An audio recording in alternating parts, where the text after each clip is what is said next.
Hi friends, আসসালামু আলাইকুম। Welcome back to my vlog. তো আজকে দ্বিতীয় রোজা, আর দ্বিতীয় রোজা ইফতারিতে কি করলাম সেগুলো তোমাদেরকে ভ্লগে দেখাবো।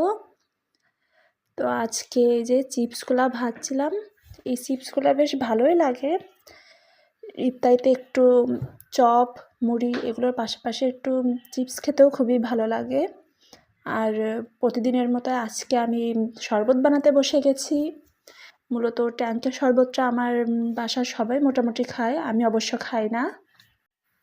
প্রতিদিন ইফতারির কাজগুলা করতে বেশ ভালোই লাগে, কারণ সারাদিন পরে বিকালে একটু ইফতারি বানাবো, সবাই মিলে বাসার সবাই মিলে ইফতারি বানাবো, এটা বেশ ভালোই লাগে। তোমাদের কার কার এমন ইফতারি বানাতে ভালো লাগে কমেন্টে জানায়ও।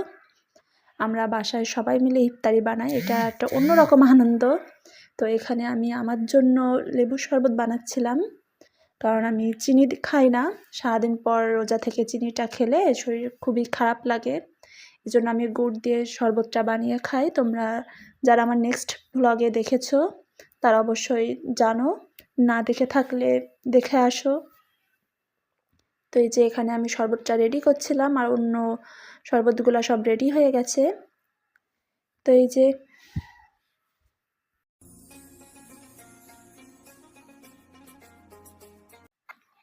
আজকে ভাবছিলাম ইফতারিতে একটু স্পেশাল কি বানানো যায়, তো সেটার জন্য আজকে ভাবলাম হঠাৎ পুডিং বানাই।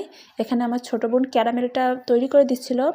আমি ক্যারামেলটা অতটাও ভালো পারি না, মানে হয় কিন্তু ভালোভাবে হয় না, পারফেক্ট যেটা ক্যারামেল বলে সেটা হয় না। আমার ছোটো বোন বেশ ভালোভাবে পারে। এই যে এখানে আমি ডিমের সাথে চিনিটা মিক্স করছিলাম, ক্যারামেলটা খুব ভালোভাবে সেট হয়ে গেছে। তো এখানে দুধটাও জাল দিয়ে নিচ্ছিলাম।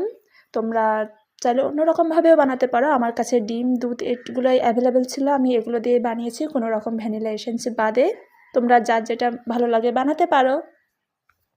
এখানে আমি এটা বেশ ভালোভাবে মিক্স করে নিচ্ছিলাম, কারণ এটা মিক্স না হলে পুডিংটা ভালো আসবে না। তো অলমোস্ট ইফতারির সব কিছু তৈরি করা ডান।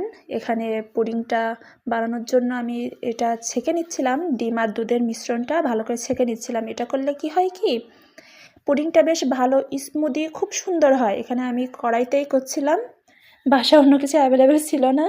আর এই যে পুডিংটা হয়ে গেছে, এখানে পুডিংটা ঢালবো।